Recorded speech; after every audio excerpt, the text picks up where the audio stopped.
You know, something that God has done, when you read in Romans chapter 1 and 2, God says the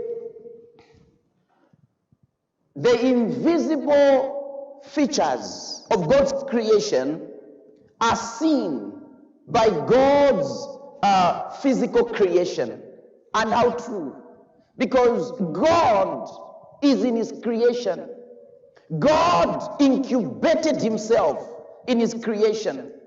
And thus, from God's creation, you can literally pick all the principles of the world. You can literally pick all the principles. Just like he's showing us here. He says, the rain, the same way that the rain comes down. He says, even as the rain comes down and watereth the ground, he says, so shall my word be that goeth out of my lips, and it shall not return unto me void. In other words, it shall not return empty. He says, but it shall accomplish that which I purpose. Now look at it. Number one, it means when God sends us rain, the rain comes for a purpose, a defined purpose, which is to give the land, the earth, the atmosphere, the environment for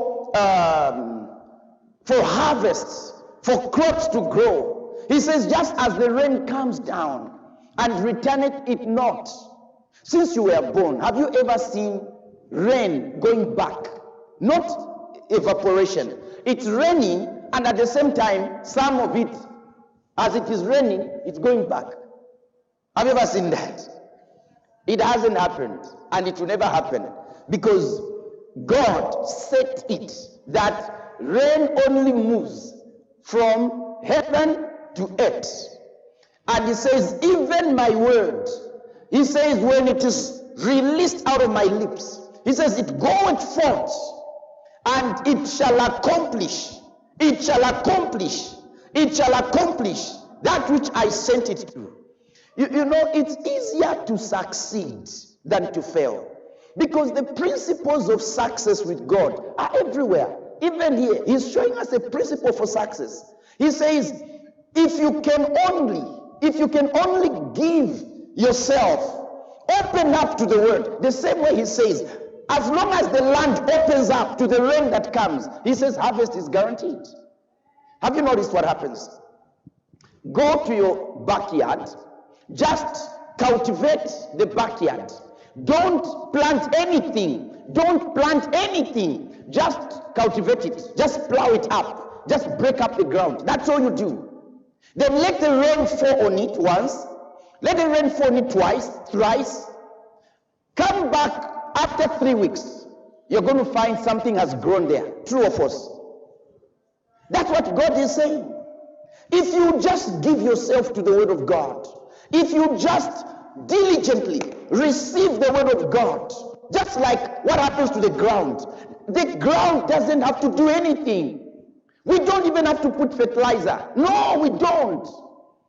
Just let the ground receive enough rain. It won't be long before you find something has started growing from there. And now you need to actually start uprooting those things. Why? Because God set a law in motion that the word doesn't return back empty. Just like rain doesn't return back. When rain comes, it has come. Yeah, it's either you receive it or it is wasted.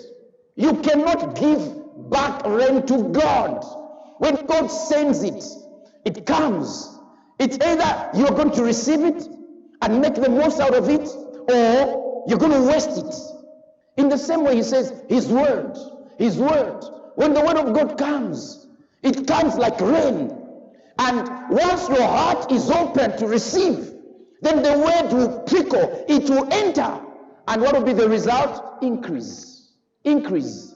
Why? Because, look, increase comes from God. Paul says, I planted, Apollos watered, but God gave the increase. So that means that, you see, in your life, look, don't stop looking for help. Stop looking for people that can help you. Stop looking for places that are more conducive for you to succeed. That's the reason why most of the time people that run away to some other place hoping that they will have a better life there rarely become very successful. Most of the time they just struggle easily in the other place.